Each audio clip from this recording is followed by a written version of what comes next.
London, Buckingham Palace. Tourists were enthusiastically taking pictures, unaware that at that very moment one of them was approaching them with an intention that would change everything. Sergeant Arthur Bailey stood at his post, his gaze unwavering, like the thousands of other guards before him. Everything was peaceful, a normal shift, a normal day. But that was exactly what was so disturbing. Anxiety flickered in Arthur's eyes, as if something invisible was changing the atmosphere, filling it with tension. Among the crowd, he spotted him, a man in an expensive coat who moved too confidently. His gaze was not captivated by the beauty of the palace. He was studying patterns, looking for weaknesses. Arthur felt that this man was not one of those who were here by chance. The tourists did not notice the danger, but Arthur already knew that something was happening in this crowd that had nothing to do with a peaceful vacation. And then it happened. The man pulled out a weapon from under his coat with a quick movement, and time seemed to stand still. The shot rang out, breaking the usual rhythm of the day. A moment that would change everything. London. Buckingham Palace is a huge building that receives thousands of tourists every day, admiring its grandeur. Behind the facade of festive celebration, it was just another day for Sergeant Arthur Bailey. Like any security guard, he stood at his post, maintaining the utmost discipline, but this shift was different. There was an invisible tension in the air that Arthur could feel in every nerve. Always composed and in place, he silently watched the people around him, studying every movement. Everything seemed normal. Tourists, touching families, teenagers running around with cameras. But somewhere in the midst of this crowd, there was one man who looked like a disturbance to this harmony. His expensive suit and collected appearance did not fit the merry bustle of the place, and his behavior was disturbing. The man moved between the tourists, but his steps were extremely precise. He did not look back at the beautiful facades of the palace, did not admire nature as others did.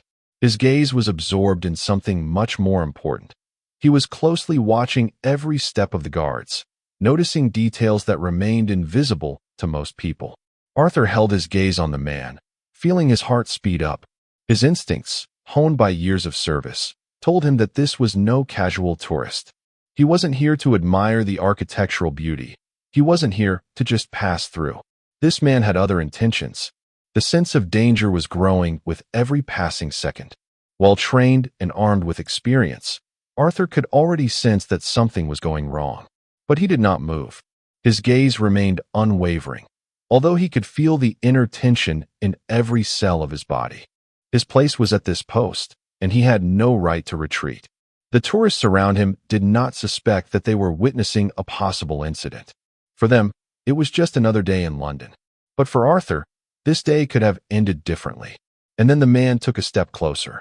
The man was getting closer. His every move was so carefully considered that it seemed almost perfect. Arthur watched him closely, never taking his eyes off him. Time was passing, but the sergeant did not feel the passage of minutes. He was in his element. The entire world around him was gradually shrinking, leaving him alone with this man who was walking towards him like a predatory animal finding its prey. And then, on the brink, when the man was already a few steps away, something suddenly changed.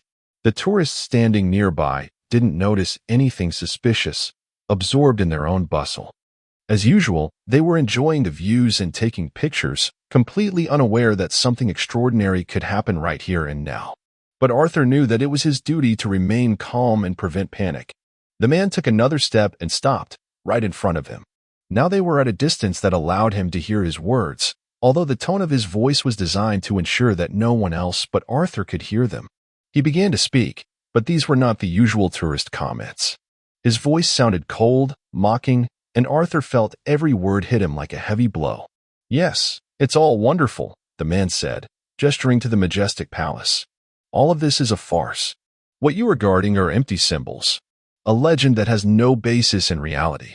Arthur did not change his expression. His gaze was completely focused. His body retained all the signs of impeccable discipline. Those around him began to notice that something was wrong.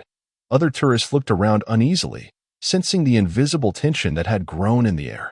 A few people even stepped back, instinctively, as if sensing that something was about to happen. The man spoke again, and this time his words were sharper, more hostile. "I see you standing here, frozen in your clearly defined role. Like this palace is a symbol of the old world. The old, dying world. Arthur could feel his inner tension rising. Every time the man spoke, he noticed new details, the movements of his hands, the unusual way he looked at him. This did not look like a casual conversation with a tourist. No, it didn't. It was a well-planned, sophisticated maneuver.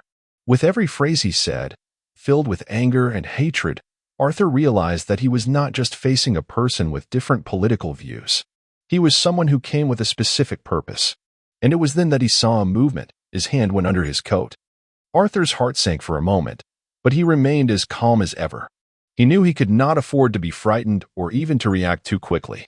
He waited. The man pulled out his weapon. The movement was quick and crisp. The coat parted, and the pistol steel was already gleaming in the hands of this stranger. Suddenly, everything around froze. The tourists stopped when they saw the gun, their faces quickly changing from curiosity to shock. Everyone immediately realized that something was wrong, but no one could intervene. And now, this moment, when time seemed to freeze, the silence that filled the palace and the surrounding courtyard grew. Arthur, not taking his eyes off the ground, ready for any development, waited. Anxiety gripped Arthur, but he remained motionless. His body was tuned to automatic reactions, his gaze was imperturbable, but inside he felt every cell nervous, every part of his experience ready for action. The man standing in front of him held a gun, coppery in the sunlight, but he did not pull the trigger. It was as if he was enjoying the moment, studying the sergeant's reaction, as if on a training ground where every movement, every facial expression could be decisive. The gun was pointed at Arthur, but he was not afraid. He knew that if he acted now, it could change everything. They were on the verge, a moment when caution and determination stood side by side, ready to test his ability to remain calm even in the face of death. The man glanced at his medals. This was the moment when Arthur's entire past was literally on display. He never bragged about his achievements, but today it was important. These medals were not just signs, they were a part of his soul, his struggle, his service. A man could not help but notice this. And Arthur felt that something had changed in the eyes of the man holding the weapon. Not only anger, but also despair appeared in his eyes. "This isn't just a gun," the man said coldly, his voice piercing the air, breaking the silence.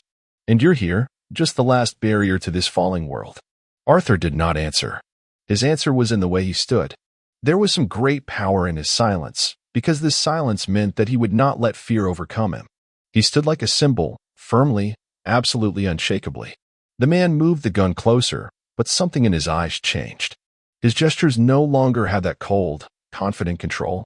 And then Arthur felt the space around his shoulders shrink. The last moment, the last opportunity. The man took a step forward.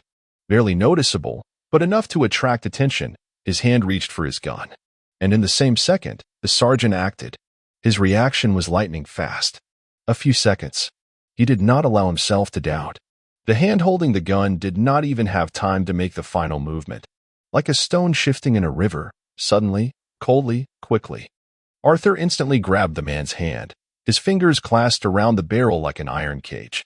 The man immediately felt the gun fall out of his hands. He tried to hold on to it, but Arthur, with the same impeccably precise movements he had practiced during his service, knocked him off balance, and the gun was instantly in the sergeant's hands. What happened next was the moment when Arthur lost all the caution that had marked his training. He was in his element, and the gun was no longer just a weapon. It was a situation where only one side could emerge victorious.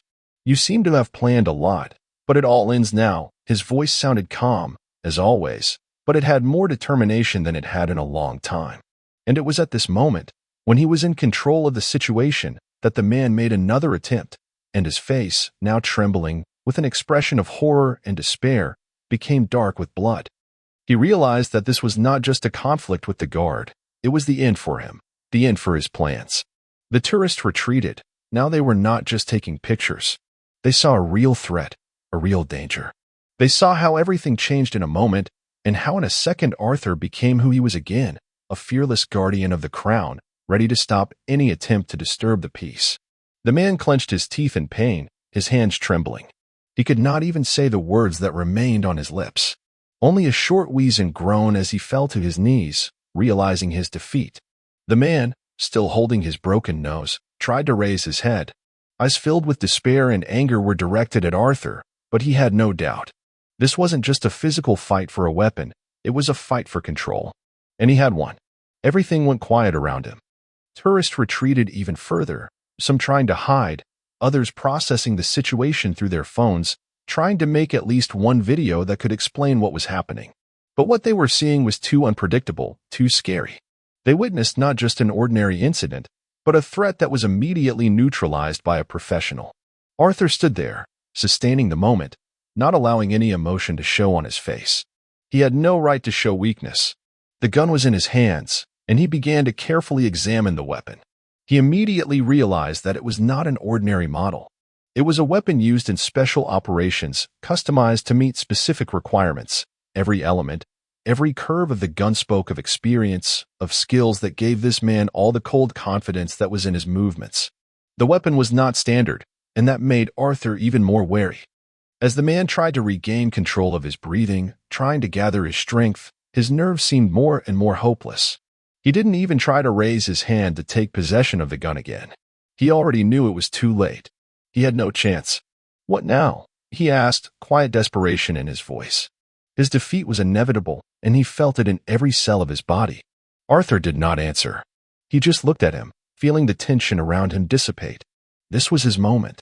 The moment when all his years of training, all his trials and tribulations he had faced finally paid off in the most appropriate way.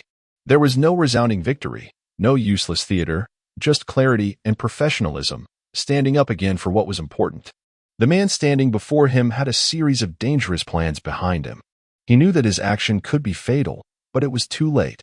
He tried to make a few moves again, but Arthur reacted quickly, stopping him. A feeling of hopelessness quickly overcame the man who had previously been confident of his victory. By this time, police cars and other security guards began to arrive at the scene, and a few minutes later, special forces arrived, ready to intervene. Arthur, without leaving his position, looked at them, and then returned his attention to the man in front of him. The man now simply clenched his teeth and silently cursed everything. "Your plans have already been defeated," Arthur finally said, expressing neither joy nor aggression. His voice remained even, but there was a firmness to it. No one moved. It was a pause that lasted forever, in which Arthur realized that this moment had ended not in battle, not in death, but in the precision he had been training for years. The man, realizing that he was no longer in control of the situation, only lowered his head. His anger gradually dissipated like a weightless fog, leaving only a sense of inevitability. Blood was still flowing from his nose, but he no longer had the strength. Officers soon ran up to them, and Arthur handed the gun to one of them, leaving everything in the hands of the police. He remained at his post, feeling his heart calm down a little. It was not just his duty, it was his call. And he proved that not only those who stand guard must be disciplined, but also those who come to disturb the order must know that they will be the ones who will be subjected to the same order. The police quickly cordoned off the scene, but Sergeant Arthur Bailey did not move. He remained at his post, his posture perfectly straight, silent as always. Around him, the commotion was raging, but he did not allow himself to show any sign of what had happened. His gaze was once again unmoved, and the realization that he had stopped a serious threat did not make him happy. He was not looking for praise. He was just doing his job. The officers who arrived at the scene had many questions. They began interviewing witnesses and recording every detail that would help reveal the attacker's motives. However, all their eyes kept turning to the sergeant from time to time. They saw how quickly and accurately he reacted, how he controlled the situation even when everything around him began to collapse. "What happened?" asked one of the officers who approached Arthur. His voice was calm, but he was respectful, even admiring of what had happened. "The weapon was pointed at me. He threatened me directly in the face. I neutralized the threat," Arthur replied, his voice remaining calm, without a hint of emotion. He was not looking for explanations. He was just doing his duty. A young woman who had witnessed the events and was standing in the crowd came up to Arthur and asked him, excitedly, "Are you hurt? Are you sure you're okay?" Her eyes were full of anxiety, but she already realized that here was the man who had just saved them all. "I'm sorry, ma'am, but my mission is not over yet. This isn't the first time I've stood here, and I hope it won't be the last," he said, his expression unchanged. His answers were short, without unnecessary words. He was focused on something else, on every movement, on every new development. His every move was now dictated by experience, and it was because of this that he carried on as if nothing had happened. When the police finally got the situation under control and the man who had tried to attack was taken away in a patrol car, Arthur returned to his post. His eyes were once again on the horizon of Buckingham Palace, on the line that cut through the palace grounds. He had returned to his usual work, but something new remained in his heart. He was grateful that everything had ended without casualties. But an inner voice whispered that this time he was lucky. Yes, his training had been honed, his instincts were impeccable, but sometimes even experience cannot save you from an accident that could happen the next minute. Following tradition, he did not allow himself to say a single word to the police or passers-by. They could only see his unmoving appearance and feel only what he had to feel: duty. No more, no less.